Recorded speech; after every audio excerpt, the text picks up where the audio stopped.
Muito bem, meus amigos, vamos lá. Nós vamos para o nosso estudo do O Livro dos Espíritos. Nós estamos na parte segunda, o mundo espírita, o mundo dos espíritos, capítulo 11 dos Três Reinos. Nós estamos no segundo item, os animais, e o homem. Nós vamos seguir a partir da questão 599. Muito bem, nós vimos inicialmente, nesse capítulo 11, que trata dos Três Reinos, os minerais e as plantas, procurando entender um pouquinho sobre a agregação da matéria, sobre a constituição das plantas, né, que fazem parte dos seres vivos. Lembrando que quando Kardec apresenta os Três Reinos, ele falava do reino dos minerais, do reino dos vegetais e do reino dos animais, que era a divisão, só um pouquinho, que era a divisão que se tinha na época, classificando de um modo bem breve, de um modo bem simples, todo o que existia na natureza. Então, mineral, vegetal e animal. Porém, no século XVIII, um pesquisador, um biólogo, ele era botânico, zoólogo sueco, o Linneu, que era o nome que ele era conhecido, Charles Linneu ou Carlos Linneu, ele criou uma classificação, que é claro, né, foi bem desenvolvida depois, a partir de conhecimentos da ciência. Ele percebeu que simplesmente classificar os seres ou os elementos da natureza como minerais, vegetais e animais era muito simples. Até porque quando se fala em animal, você tem desde uma formiga até um elefante. E obviamente não é tão simples fazer uma classificação generalizando dois seres tão diferentes. E aí então, no século XVIII, ele propõe uma nova forma de classificar todos esses seres, né? Especialmente ali os seres vivos. Então, classificado como seres animados, o animado tem exatamente essa expressão de ânima. O ânima, né, é uma expressão grega que fala exatamente de alma, e a gente usa para diversas formas, né? O próprio Kardec, na introdução aqui do Livro dos Espíritos, ele trazia para nós a grande dificuldade que nós temos para entender o conceito de alma. Porque nós podemos dizer, né, a alma do negócio, a alma isso, a alma aquilo. Então, ele trouxe para nós ali meio que um glossário para ajudar a gente a utilizar as palavras certas para os objetivos certos. Bom dia, Marion. Então, os elementos certos, os nomes certos, os termos certos para os objetos certos, digamos assim. Então, aquilo que é animado, aquilo que tem vida. Então, os seres animados e inanimados. E aí, desses três reinos que ele classificou, sendo dois reinos de seres vivos, nós passamos a ter 5 reinos. Estudando, por exemplo, né, naquela época, a microbiologia não era conhecida, ou seja, não se conheciam bactérias, não se conheciam protozoários, não se conheciam vírus, né? Então, eles só classificavam aquilo que era visível, e geralmente visível a olho nu. E aí então veio esse experimento, veio o desenvolvimento da tecnologia, principalmente da tecnologia óptica, né, que criou microscópios, fazendo com que tivéssemos uma visão mais detalhada. Passou-se então a ter uma nova forma de classificar. Então hoje nós temos, né, aquilo que é chamado de classificação taxonômica, que ajuda a gente a ter uma diferenciação dos seres, e ainda assim nós percebemos que até mesmo hoje, tendo essa classificação, nós vamos conforme o tempo vai passando, criando subgrupos, porque conforme a ciência vai se desenvolvendo na genética, na anatomia, em uma série de outros elementos da biologia, comportamento e tudo mais, nós vamos percebendo que não é possível juntar grupos de uma mesma forma. Então nós temos ali o reino, filo, classe, família, ordem, família, gênero, espécie. Então a gente vai percebendo essas grandes diferenças. Basta ver, por exemplo, analisando uma simples fruta, se você falar da banana, por exemplo, banana não é só banana. Você tem banana prata, banana pera, banana isso, banana pera não, laranja pera, né? Mas você tem banana nanica, banana terra, vários tipos. Isso significa o quê? Que nós estamos então diferenciando as espécies. Olhando para os animais, nós vamos ver ali um cão, por exemplo, que ele tem ali a sua raça, é ali uma raça de pastor alemão, um shih tzu, um poodle. Então nós vamos ali percebendo essas diferenciações. Então isso tudo é uma evolução do conhecimento, é uma evolução da ciência. Então quando se fala em 3 reinos, obviamente Kardec estava classificando de acordo com o conhecimento da época. Hoje nós temos 6 reinos, juntando o reino mineral, que até mesmo dentro da geologia nós vamos encontrar ali uma série de diferenciações, né, entre rochas, né, rochas sedimentares, rochas cristalinas e uma série de outras combinações que nós vamos encontrando, né? E hoje a ciência ainda se debruça sobre uma dúvida muito grande a respeito dos vírus. Os vírus, para um grupo de cientistas, ele não é considerado um ser vivo, porque ele não tem uma estrutura capaz de se sustentar. Para outros, ele é um ser vivo porque ele é formado por proteínas. Porque o vírus, para sobreviver, ele precisa estar dentro de uma célula. Ele precisa penetrar na célula e lá dentro ele vai se replicando. Então, quer dizer, se ele não tem uma célula, ele pode ser considerado um ser vivo? Então nós temos esses 5 reinos e mais os vírus que estão ainda sendo debatidos, sendo estudados, que é o grande desafio que nós temos, né? Basta lembrar, por exemplo, que agora em 2020, né, aqui no Brasil, mas desde 2019, nós tivemos o Covid. O Covid-19, que foi em 2019, ele era um vírus, e olha o estrago que ele causou, porque nós não tínhamos forma de combater esse micro-organismo, se é que nós podemos chamar assim. Então, para a gente poder perceber que nós estamos ainda em processo de desenvolvimento. Doenças sendo estudadas, a genética ainda sendo descoberta de várias formas, né? Terapias genéticas, engenharia genética, tudo isso faz parte desse desafio que a vida traz para todos nós. E, claro, trazendo para nós ali o maior desafio de todos, o maior enigma de todos, como a vida surgiu, como a vida começou, né? Então, só para a gente poder retomar aqui, que a gente estava fazendo,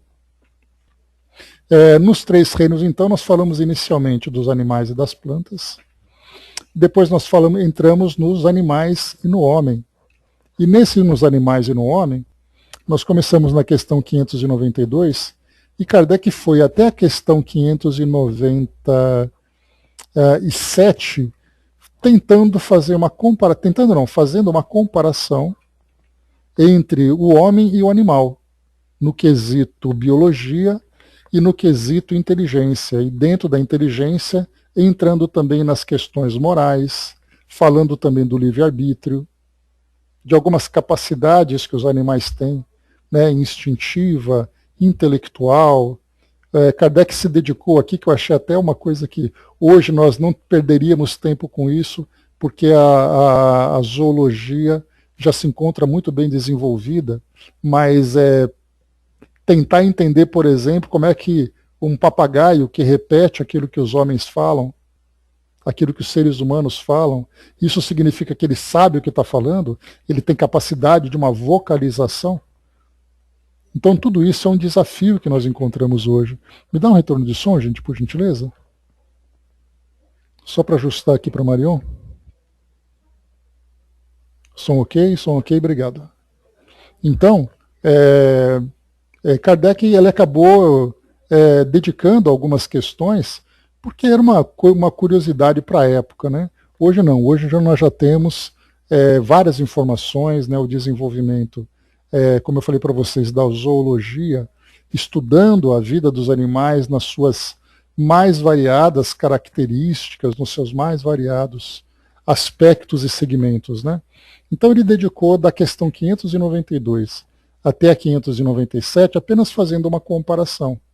E nós já conversamos sobre isso também, a respeito do vínculo, aí nós aprofundamos um pouco mais, porque esse tipo de conhecimento na época não estava ainda desenvolvido o suficiente para que Kardec pudesse fazer uma análise sobre isso, embora ele já tivesse feito alguns ensaios a respeito do desenvolvimento.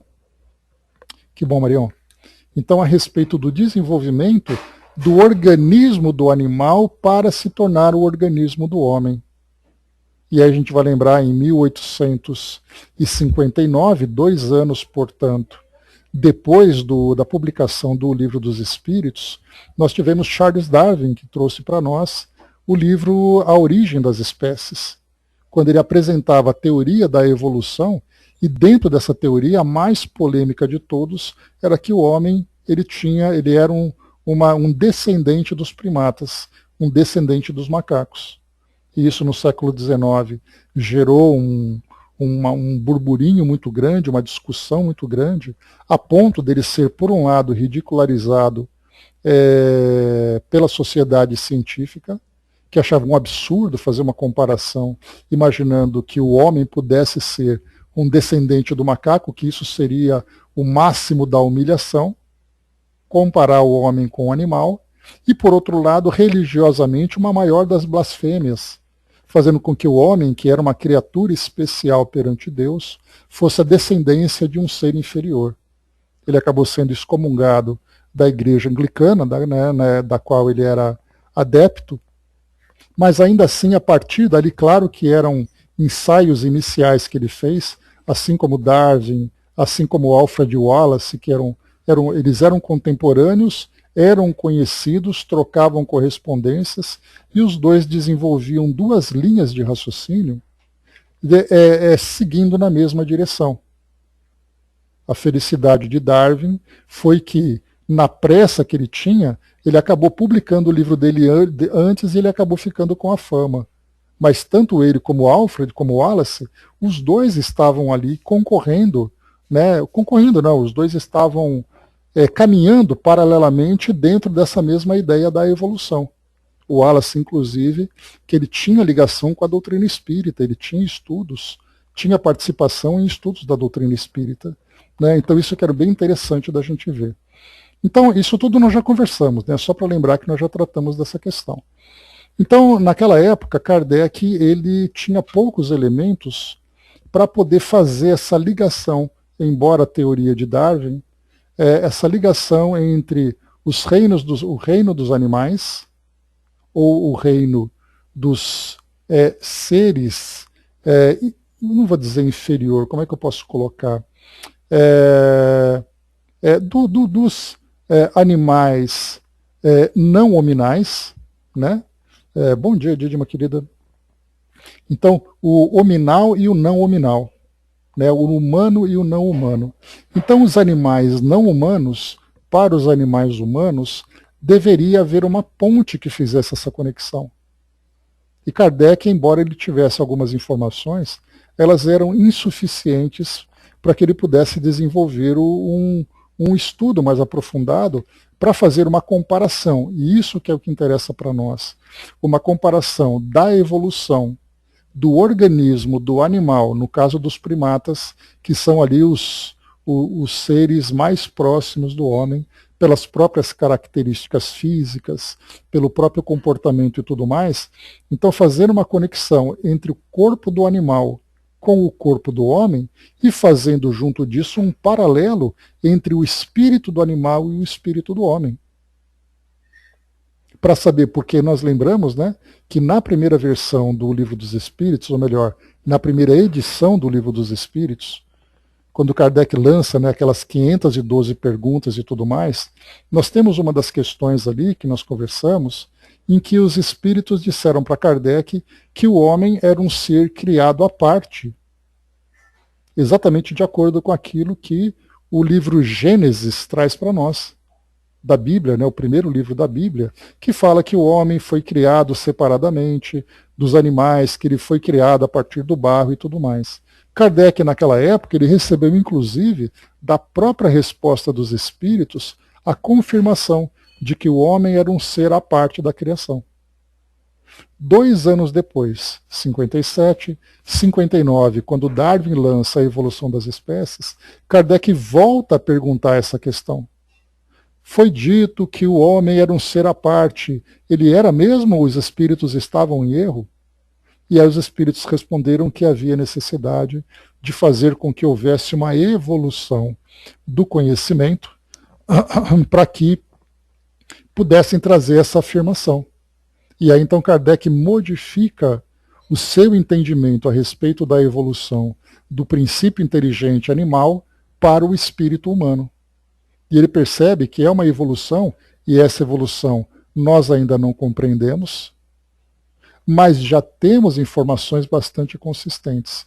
Vocês se lembram daquela pesquisa que eu fiz a respeito exatamente da evolução espiritual dos seres pré-humanos, que mostra, de acordo com as pesquisas que nós temos hoje, da arqueologia, da antropologia, da biologia, que estuda essa característica evolutiva, que nós temos há 7 milhões de anos um ser que ele é chamado de... não é hominal, ele é um hominídeo. Né? Tem 2 nomes que a gente pode usar, o hominídeo e o hominíneo.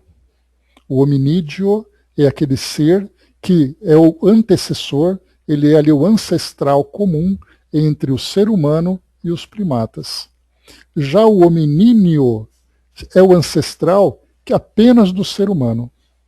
Então, esse ser que foi encontrado há 7 milhões de anos, que é esse descendente comum, ali nós podemos ver não apenas um princípio inteligente, de, por exemplo, um macaco, mas era um princípio inteligente que, quando ele começa a se desenvolver para a ramificação do ser humano, nós vemos também não apenas a partir dos fósseis que foram encontrados, dos esqueletos, dos crânios, da análise genética que foi possível fazer de alguns seres mais recentes, nós percebemos então, pois é, tem são detalhes, né? Bom dia, abraço. Feliz ano novo, meu amigo. São pequenos detalhes, né, dessa linha de estudo, né, da antropologia. Então, esse hominíneo que segue nessa direção do ser humano, nós vamos percebendo que eram aqueles seres pequenininhos, que eram ali, eles tinham uma caminhada facultativa, porque ele misturava andar em 2 pés e se apoiar pela mão.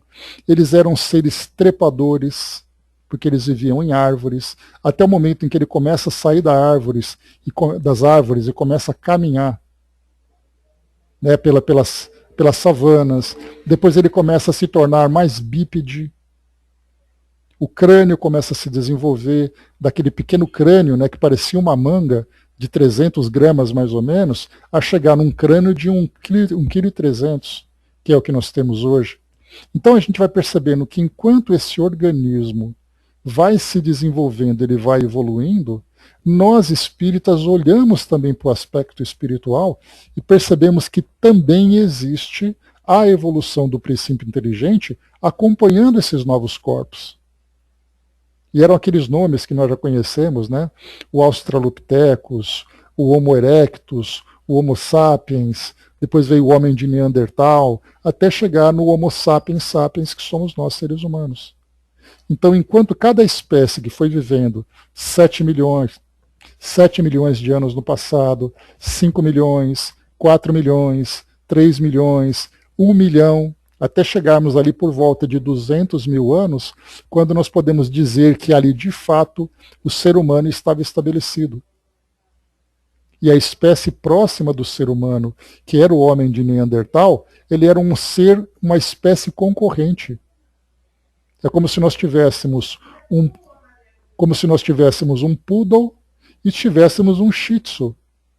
Dois cães de espécies diferentes vivendo na mesma época. Só que pela evolução natural e pela seleção natural, o homem de Neandertal deixou de existir e apenas o ser humano prevaleceu. Embora nós tenhamos alguns resquícios de DNA do homem de Neandertal. Então, a partir de 200, 300 mil anos mais ou menos, nós tivemos então a presença do ser humano definitivamente aqui no nosso planeta. Então, toda essa história que a gente vem acompanhando da evolução biológica do organismo, desde aquele ser primitivo, que era o ancestral de todos os seres dos hominídeos, para chegar até o ser humano, nós olhamos também espiritualmente e vamos vendo a evolução dessas espécies. Portanto, quando nós falamos que hoje, o nosso... Bom dia, Dudu, chegou, meu amigo. Quando nós falamos, então, que o Brasil não é uma lenda, né? Ele é uma mitologia. Né? A gente mudar um pouco o termo, porque quando fala em lenda, nós falamos numa história mentirosa. Quando nós falamos em mitologia, são símbolos que são utilizados para tentar descobrir a origem, por exemplo, do nosso planeta. Então, lenda e mitologia são dois termos que são bem diferentes. Então, a mitologia hebraica fala para nós exatamente de Deus criando o homem, criando o universo, criando o planeta, criando os vegetais, criando os animais, o dia, a noite, as estrelas, até o momento em que cria o homem a partir do barro. Então isso é uma mitologia, é uma forma que os antigos tinham de tentar entender a origem de tudo. Então nós temos a mitologia hebraica, temos a mitologia japonesa, temos a mitologia indígena, temos a mitologia nórdica, temos a mitologia africana e por aí vai. Né? Então a gente vai percebendo que essas mitologias que vão sendo contadas, elas durante muito tempo, Brás, elas foram vistas como verdadeiras. Tanto é assim que nós percebemos, como você bem lembrou, né, daquele pastor lá do Chico, lá no Pinga Fogo, quando então ele foi questionado sobre a reencarnação. Nós falamos sobre isso ontem, né? A respeito da reencarnação. Como é que nós podemos então entender a reencarnação? Foi o que o pastor evangélico perguntou para o Chico, né? Educadamente, carinhosamente, e o Chico naturalmente retribuiu com toda a cortesia e todo o respeito. Como é que nós podemos entender a reencarnação como sendo um fato se Adão e Eva foram os dois primeiros criados? E que depois de Adão e Eva nós tivemos Caim e Abel. E aí o Chico vai argumentando, né, trazendo ali algumas reflexões, mostrando que esses simbolismos precisam ser interpretados com muito cuidado. Então, algumas filosofias hoje, algumas igrejas, por exemplo, que têm ali nos seus líderes, né, que são mais simples, que não estudaram no sentido de não estudarem profundamente a teologia, as interpretações, né, porque a faculdade de teologia, ela traz ali uma série de cadeiras, cadeiras no sentido de matérias, que vão tentando, né, que vão procurando interpretar os textos considerados sagrados de um modo muito cuidadoso. Então essas mitologias existem em todos os lugares, só que quando elas são tidas como verdade, elas acabam entrando em conflito com a ciência. Porque a ciência diz uma coisa, a mitologia diz outra. Então nós temos hoje as filosofias que são evolucionistas, que a doutrina espírita, entre ela, fala sobre a evolução, e nós temos as doutrinas criacionistas. Aquelas que são criacionistas acreditam na criação no modo como é tido na Bíblia. Então, quando nós ficamos presos no dogma, como nós conversamos ontem, aquele dogma de que aquele texto ele é definitivo, é a palavra de Deus, não pode ser mexida, você acaba desprezando a evolução do conhecimento, o desenvolvimento do conhecimento. Eis então aí a questão, e esse é o grande trunfo que a doutrina espírita tem. A doutrina espírita ela é evolucionista, ela evolui, ela segue paralela, acompanhando a evolução da ciência, sem perder a característica da sua própria evolução. Porque enquanto a ciência, por exemplo, bom dia, dona Miriam, enquanto a ciência, por exemplo, se encontra presa na análise do mundo material, a doutrina espírita acompanha esse conhecimento, mas ela segue desenvolvendo o seu conhecimento sobre a vida espiritual, que é exatamente nessa questão que nós colocamos, o desenvolvimento da biologia, que mostra a evolução das espécies, e ao mesmo tempo a evolução do princípio inteligente, que vai acompanhando essa evolução. Tudo isso para nós, então, é fundamental para o nosso entendimento. Porque, do contrário, a gente vai continuar preso naquele pensamento simplista. E não existe nada simples quando se fala sobre a criação de Deus.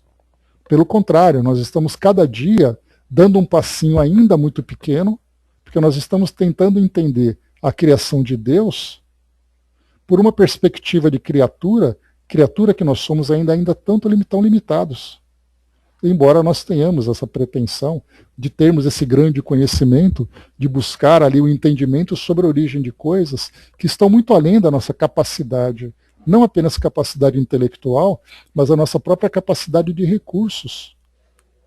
Como é que eu vou entender a origem do universo se hoje, nesse período que nós estamos vivendo agora em janeiro de 2026, o elemento, o objeto mais distante que o homem já foi capaz de mandar, chegou agora ali um pouquinho depois de Plutão. Que é considerado, lembra aquela medida trazia de anos-luz? Esse objeto chegou a um dia-luz.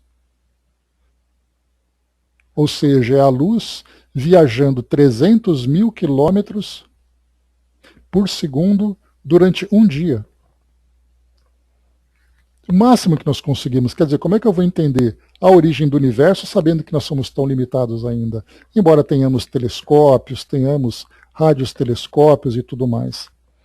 Então a limitação tecnológica, a nossa capacidade científica nos limita nesse entendimento.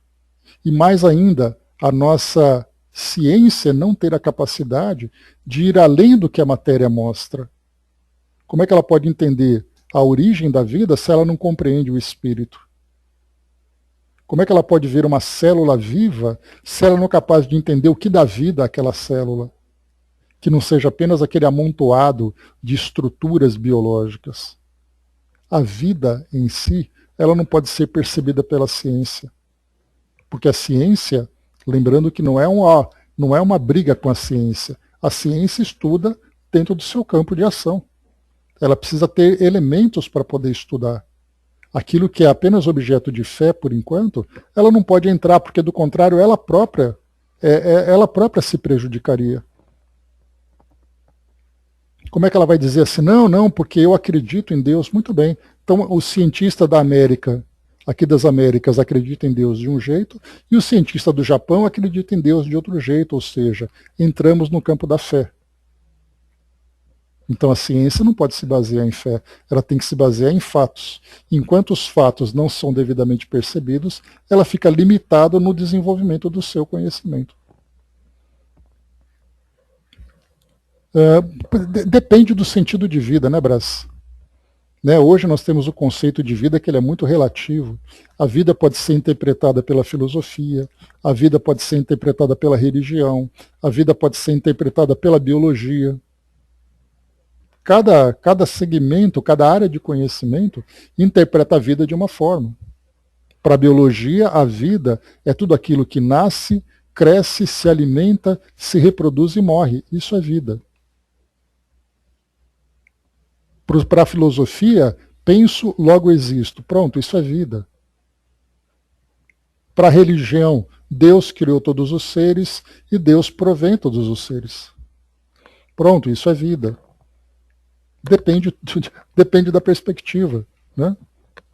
Mas muito bem, essa introdução, na verdade essa revisão que nós fizemos, foi para trazer para nós esse entendimento dessas questões 592 e 597, dessa primeira parte que nós estudamos aqui desse item, os animais e o homem, para lembrar que Kardec estava muito focado na comparação, no paralelo entre os animais e os seres humanos. E claro que ele ficou fazendo essa comparação. Observem, questão 92, 93, 94, 95, 96, 97. São 8 questões que Kardec apresentou, e dentre essas 8 questões, ele ficou preocupado com a fala do papagaio.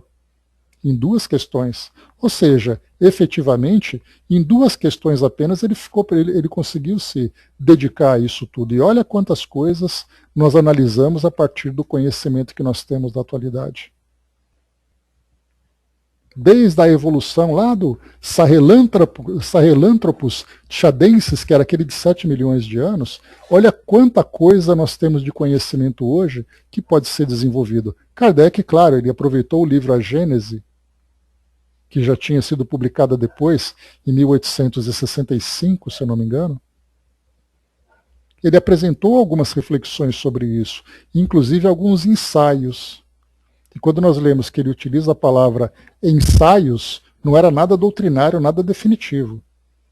Era apenas uma tentativa que ele apresentava de tentar explicar aquilo que era desconhecido a partir da sua visão. E aí então ele publicava esses ensaios na Revista Espírita, esperando que as pessoas colaborassem com críticas, com confirmações, lembrando que a revista era mesmo ali um ambiente de debates, né? Então ele lançava o ensaio, depois que esse ensaio era publicado e as pessoas traziam ali as suas considerações, ele então publicava nos livros. Então o livro A Gênese ele conseguiu trazer ali algumas ideias um pouco mais sólidas, baseadas no conhecimento que a ciência trouxe na época, que era exatamente ali a observação dos primeiros fósseis que começaram a ser analisados e tudo mais. Então, a partir agora, não, ele foi uma grande contribuição, o Brás, porque o Darwin, na verdade, forçou Kardec, forçou entre aspas, né? Forçou a Kardec a rever os conceitos que ele tinha a respeito da evolução do estudo das espécies, da evolução do próprio ser humano. Então ele acabou tendo que reconsiderar aquilo que ele tinha dito na primeira, ou aceitado na primeira edição do Livro dos Espíritos, e ele reescreveu esse mesmo tema na segunda edição, modificando o seu modo de pensar. Vamos lá então, a partir da questão agora 598, mudou de posição, a gente vai ver isso agora, inclusive. Questão 597. É aqui agora que Kardec começa a entrar num outro tema. Pois que os animais possuem uma inteligência que lhes faculta certa liberdade de ação, haverá neles algum princípio independente da matéria? Vejamos que Kardec até então ele comparava animais com os homens, e agora ele pergunta: os animais têm alma? Porque se o ser humano tem, e a doutrina espírita, obviamente, sustenta essa ideia, ela depende dessa ideia, os animais também teriam alma? Os espíritos respondem: há, e que sobrevive ao corpo. Então esse princípio independente da matéria, depois que o corpo morre, esse princípio sobrevive. E agora aqui que a coisa começa a ficar interessante. E Kardec desenvolve: será esse princípio uma alma semelhante à do homem?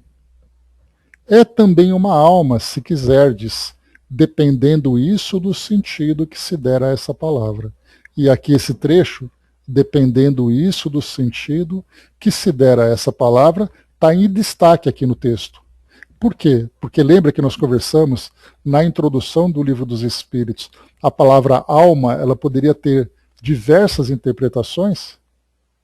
Então, se nós pensarmos que a alma é um princípio inteligente, ainda que esteja num grau ainda pouco desenvolvido, ele não deixa de ser um princípio inteligente. Portanto, é também uma alma dependendo do sentido. É, porém, inferior à do homem. Há entre a alma dos animais e a do homem distância equivalente à que medeia entre a alma do homem e Deus. Olha só. A distância do homem para Deus é a distância dos animais para o homem. Claro que os espíritos aqui estão usando uma linguagem poética nesse sentido. Porque se nós pensarmos que no caso, por exemplo, de um chimpanzé, um orangotango, que são ali dois das espécies mais próximas do ser humano, nós pensarmos que nós temos ali uma distância de alguns milhões de anos, 7 milhões de anos, desde aquele ancestral comum até a distância que nós temos hoje, porque enquanto aquelas espécies se evoluíram e depois elas se mantiveram até agora, porque nós percebemos que o macaco de 10 mil anos continua sendo o mesmo macaco de agora. O macaco não faz nada de diferente do que fazia naquela época. O cachorro de 50 mil anos continua sendo o cachorro de agora. O que nós vemos ali foi alguma variação genética, foi alguma mudança na sua característica, mas o cachorro continua sendo cachorro. Já o ser humano não. Se nós pensarmos nos seres pré-humanos de milhões de anos para aquilo que nós somos hoje, nós evoluímos. E as espécies não. O elefante mudou, ele era um mamute em alguns milhares de anos, e agora ele é um elefante. O que mudou nele? A característica da pelagem, um pouquinho da sua anatomia, mas ele continua sendo elefante. E olha que interessante isso, então. Fala, professor. Angelino colocou, né, o livro do Dr. Frutuoso, inicia falando sobre DNA, células, proteínas, né? A face oculta da medicina. Ou seja, né, o livro é bem provocativo, porque essa face oculta já dá para a gente poder entender que ele está falando daquilo que a medicina, que estuda biologia, não é capaz de perceber no sentido de vida, no sentido de princípio espiritual, ou princípio vital também, que dá a própria vitalidade para a célula. Então esse é o lado oculto que a medicina não consegue ainda perceber. Não é a face oculta da medicina, ou seja, mostrando o lado negativo da medicina, que geralmente a gente usa essa fase. Porque a face oculta é aquela face que nós escondemos, né? Na verdade, é aquela face que a ciência ainda não consegue perceber. E bem interessante, Angelina. Então aqui para nós, mais uma vez aqui, é uma alma dependendo do sentido. É, porém, inferior à do homem, porque ele é um princípio em processo de evolução. Né? Vi um parecer que a muda da espécie acontece fora da matéria em mundos inferiores. Brás, o nosso planeta hoje, ele é um planeta de provas e expiações. Só que o nosso planeta, ele também foi um planeta primitivo. A gente lembra que Kardec, didaticamente, a partir das orientações dos espíritos, ele classifica o nosso mundo em 5 categorias. Lembrando mais uma vez, isso é apenas para fins didáticos. Só para nós entendermos, mais ou menos de um modo bem geral, como que nós podemos classificar os mundos de acordo com seu estágio evolutivo.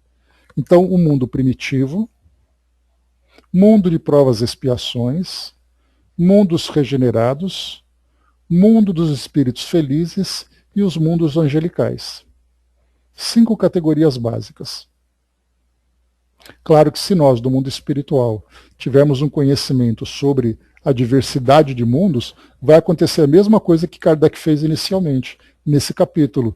3 reinos, mineral, vegetal e animal. E aí depois nós temos outros tantos reinos, sub-reinos, subfilos e por aí vai, tantos nomes que foram se dividindo e se ramificando de acordo com o desenvolvimento do conhecimento. Então, genericamente, 5 reinos. O nosso planeta, quando ele se forma geologicamente, aquela massa disforme, incandescente, vai se resfriando, vai se endurecendo, depois ali os gases, a combinação de tudo aquilo que tinha na época quimicamente e fisicamente, foi mudando a característica do nosso planeta, característica atmosfera, característica hidrológica, até o momento em que a vida aparece. Pois é, André, o nosso mundo é muito pequeno ainda. Então, quando nós pensamos no nosso planeta, quando a vida surge e ela passa a evoluir, chegando na época dos dinossauros, os dinossauros, a gente lembra, eles têm ali uma teoria em que os dinossauros foram extintos há 65 milhões de anos. Então, de lá para cá, nós podemos entender que até mais ou menos o início das primeiras civilizações, quando nós temos ali o Antigo Egito, fenícios, gregos, babilônicos, tudo aquilo que hoje as crianças e os jovens estudam na escola, como história antiga, descoberta da escrita, descoberta da roda, o homem saindo da sua época de um ser nômade para um ser sedentário, o desenvolvimento da agricultura, ferro, a pedra, depois o ferro, o bronze, tudo isso que nós estudamos na história traz uma característica exatamente desse período inicial, do mundo primitivo. E olha quantas coisas aconteceram em termos de evolução da vida desde esse começo, quando o primeiro ser vivo apareceu, que tem uma estimativa, o nosso planeta ele tem ali mais ou menos 4 bilhões de anos. 4 bilhões de anos. A vida teria surgido, segundo as estimativas, por volta de 3 bilhões de anos. Então, quer dizer, de lá para cá, quanta coisa foi acontecendo nessas mudanças em que a Terra era de fato um grande laboratório. A partir do momento em que ela entra nessa fase de mundo de provas e expiações, nós já observamos uma evolução da espécie humana, em que os espíritos já começam a ter o despertar da consciência, tendo a capacidade de assumir responsabilidades e incluir no seu planejamento reencarnatório as expiações, que eram possibilidades que os espíritos têm agora de reparar as escolhas equivocadas do passado, estimulando o desenvolvimento dos seus valores morais. Então, na época em que o nosso planeta era um planeta primitivo, todo esse laboratório biológico estava acontecendo. E não apenas laboratório biológico, mas também um laboratório espiritual. Porque era exatamente nesse período, Brás, em que esses princípios inteligentes também eram manipulados. Só que hoje, no caso das transformações, em que esses princípios vão evoluindo, isso já não acontece no nosso mundo. Acontece provavelmente nesses mundos inferiores, nessa mesma época em que esses hominídeos começavam lá no passado a ensaiar, há 7 milhões de anos, a ensaiar os primeiros comportamentos mais racionais, em que a inteligência começava já a esboçar alguma coisa a mais, em que os valores, os sentimentos, a forma como ele se relaciona. Lembrando que esses primeiros hominídeos viviam em bando.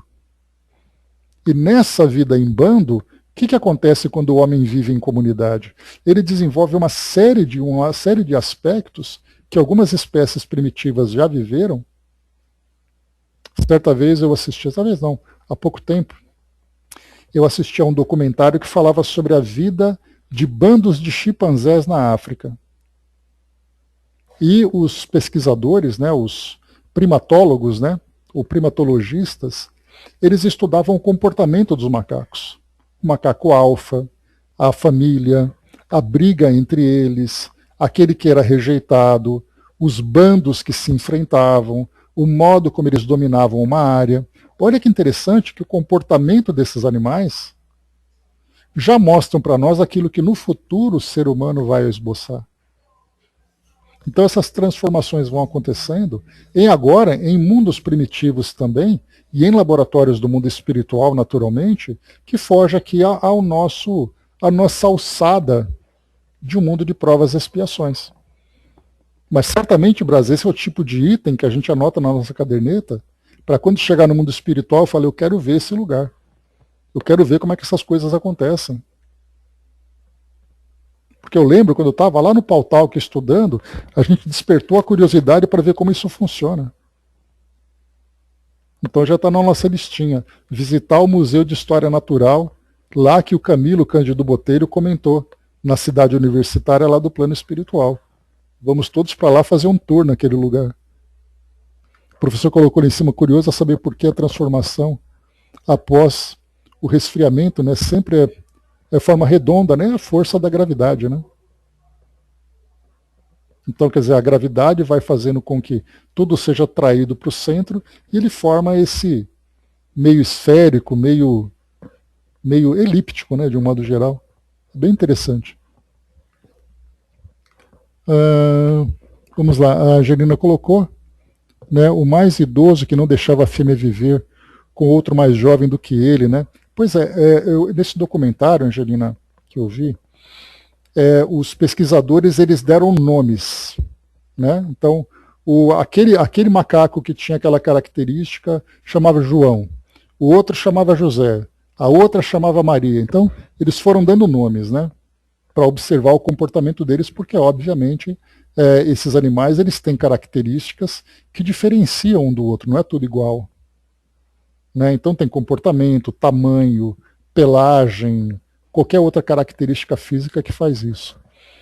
Quando, então, um desses chimpanzés tentou desafiar o alfa, o líder não somente enfrentou e derrotou esse outro, como todos aqueles que eram assessores desse líder espancaram esse macaco para expulsar ele do bando. Olha só, então, o sentimento de vingança que começou a aparecer para expulsar aquele que estava desafiando. Então, um comportamento social que lembra muito o comportamento do ser humano. Quando você tem aquele que é líder, ele é desafiado, e aquele desafiador ele perde, ele acaba sendo expulso da comunidade. Então eles fizeram, exatamente, André, então eles fizeram essa comparação de mostrar que esse tipo de comportamento tem isso hoje. Não, tem Hermes. Até hoje nós vemos várias situações que acontecem no mundo selvagem, que acontecem ainda na nossa sociedade. Só que agora na nossa sociedade tem o elemento provas e expiações, que é exatamente aquele elemento de correção. Né? Próxima questão aqui, 598. Após a morte, conserva a alma dos animais a sua individualidade e a consciência de si mesma? Porque existe aquela ideia de que o animal, quando morre, ele volta para aquele todo, né? como o panteísmo traz. Né? Então a alma do animal desaparece. Aí Kardec está perguntando, mas o animal, o princípio inteligente, ele é uma individualidade? Ou ele é um fragmento de um todo, e quando a matéria se dissolve, esse fragmento volta para o seu todo? E mais do que isso, conserva a individualidade e tem consciência de si mesmo? Ou seja, penso, logo existo? Conserva a sua individualidade. Quanto à consciência do seu eu, não. A vida inteligente lhe permanece em estado latente. Ou seja, aquilo que é latente é aquilo que está esperando o momento de acontecer. É aquilo que está preparado para acontecer. Só que não aconteceu ainda. Então a gente vai percebendo o que aqui nessa resposta? Que existe a individualidade no mundo espiritual. Agora a outra pergunta que vem depois vai ser, né, que as outras perguntas vão ser, ok, mas essas individualidades, elas se comportam, elas são tratadas, elas têm o mesmo tipo de existência do que o princípio inteligente humano? 599. A alma dos animais é dado escolher a espécie de animal em que encarne? Pergunta interessante de Kardec, né? O animal pode escolher, não, eu quero hoje ser um macaco. Aí depois na outra, eu trabalhei muito como macaco, eu quero ser agora um bicho preguiça. Coitado do bicho preguiça, ele trabalha também, né, coitadinho. Ou então cansei de ser feio, quero ser agora um urso panda. Quer dizer, o animal tem essa liberdade? Não, pois lhe falta o livre-arbítrio. Lembrando que o livre-arbítrio, Kardec até perguntou um pouco mais acima, na questão inicial aqui dos animais, se os animais têm livre-arbítrio. E a resposta que foi dada foi que existe um livre-arbítrio de acordo com a necessidade dele. Ele pode escolher, por exemplo, o livre-arbítrio dele, se ele vai ficar no sol ou vai ficar na chuva. Se ele está com vontade de comer ou se ele não está com vontade de comer. Se ele vai se relacionar com aquele bando ou com aquele outro bando. Então existe o instinto, e é isso que a gente conversou, né? Geralmente, quando você olha apenas biologicamente, você analisa aquilo que é possível perceber. Quando você olha espiritualmente, aí é difícil você olhar pelo microscópio. Então, no caso, por exemplo, nós temos nos animais, mesmo que aparentemente sejam apenas seres movidos pelo instinto, eles têm o início da inteligência sendo desenvolvido, e hoje, mais do que nunca, é muito possível nós percebermos isso, de você ver o comportamento de um animal, de um cachorro, de um cavalo, de um gato, de um chimpanzé, comportamento inteligente. Inteligente, racional, muitas vezes até surpreendente pelo grau de inteligência que ele tem, de acordo com o seu estágio evolutivo. Além da inteligência, ele começa a desenvolver sentimentos. Para quem tem animal de estimação, sabe claramente isso. O amor que o animal sente, a raiva, a tristeza. Hoje nós temos a psicologia veterinária que estuda animais com depressão. Então nós podemos perceber agora que já é possível nós vermos alguma coisa além da biologia. Então a inteligência, os sentimentos, algum grau de moralidade. Alguns vídeos são bem surpreendentes. Instinto que se mistura com razão. Então, exatamente, Brás, tudo isso é aquilo que nós temos hoje. Então, o princípio inteligente, ele passa desde esse início, quando esses flashes iniciais começam a se desenvolver, até chegar naquilo que nós temos hoje. Então, a ideia de que nós somos seres criados à parte é exatamente esse engano. Porque, na verdade, nós somos uma evolução não apenas biológica, mas também uma evolução espiritual desde esses princípios iniciais. Então o espírito ele não é formado pronto. Deus não coloca os ingredientes numa forma, põe no forno e tira o espírito pronto. É esse princípio que vem evoluindo gradualmente, adquirindo valores, né? Esse processo de aquisição de elementos que vão ali formando a sua constituição, formando a sua personalidade. E isso que é fascinante da gente perceber, de olhar para a natureza e perceber que tudo que está ali está em evolução. A beleza da criação divina para todos os lugares que nós olhamos. E é claro que isso ainda se encontra envolto nesse véu de mistérios que nós temos ainda muita coisa para compreender, só que nós ainda não compreendemos. E para a gente poder finalizar, eu tinha trazido para você e vamos continuar evoluindo, porque o que nós estamos evoluindo é quando diz assim, né, que o homem é o topo da cadeia alimentar, é o topo da espécie mais evoluída. Quando nós saímos do mundo material e vamos para o mundo espiritual, nós temos ainda uma outra caminhada pela frente, que vai mostrar exatamente esse processo de evolução. Então, para a gente poder finalizar, eu só vou reler. Eu vou reler aquele texto, né, que certa vez eu trouxe para nós aqui, para a gente poder falar exatamente de que modo que os animais são tratados no mundo espiritual. Então, levei essa pergunta junto com outras perguntas lá para o Centro Espírita Leon Denis, pedindo para que a equipe espiritual trouxesse o esclarecimento para nós. E o Espírito Agostinho, né, um dos orientadores espirituais da instituição, ele então respondeu essa questão. Então ele diz assim, eu perguntei o seguinte: a existência dos animais no mundo espiritual também pode ser classificada como polêmica, já que contamos apenas com raríssimos relatos pessoais que vemos, ou como superficiais ou sem concordância geral, ou até mesmo um pouco fantasiosos. Como, onde E por quanto tempo vivem os animais desencarnados na esfera espiritual?